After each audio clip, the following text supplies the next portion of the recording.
ঘরোয়া কিছু উপকরণ দিয়ে আমরা যদি এরকম বারবিকিউ চিকেনটা বানাই তাহলে রেস্টুরেন্টের মতোই হয়, তাই না?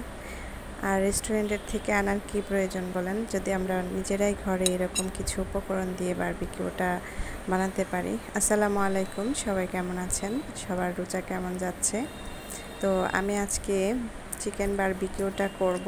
তার জন্য আমি চিকেনগুলোকে ছোট ছোট স্লাইস করে নিয়েছি আর একটু থেতলিয়ে নিয়েছি, আর তাতে টমেটোর সস দিয়ে দিয়েছি, আর টক দই দিয়ে দিয়েছি, আর পেঁয়াজ আর কাঁচামরিচ পেস্ট করে দিয়ে দিয়েছি। তারপর মুরগির মাংসের যে মিক্সড মশলাটা সেটা দিয়ে দিয়েছি, ধনিয়া আর জিরা আর যে মরিচ, লবণ দিয়ে তারপর এগুলোকে একটু মিক্সড করে নিচ্ছি। তারপর আমি ম্যারিনেট করে রেখে দেব প্রায় 30 থেকে 40 মিনিটের মতো। আর এখন সামান্য আর একটু মরিচের গুঁড়া দিয়ে দিয়েছি।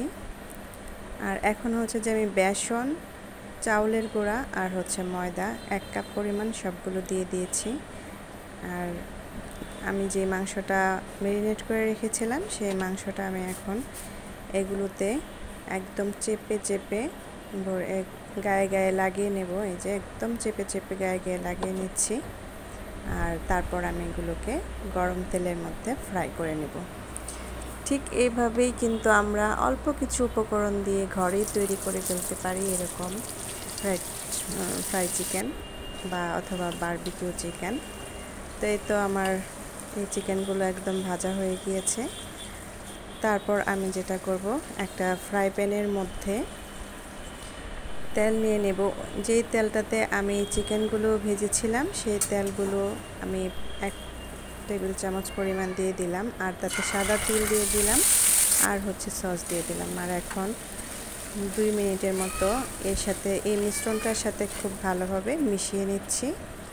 তারপর যে গ্রেভিটা ছিল সেই গ্রেভিটাও আমি একটু সস দিয়ে আমি এরকম ফ্রাই প্যানে একটু নেড়ে চেড়ে গ্রেভিটা তৈরি করে নিচ্ছি।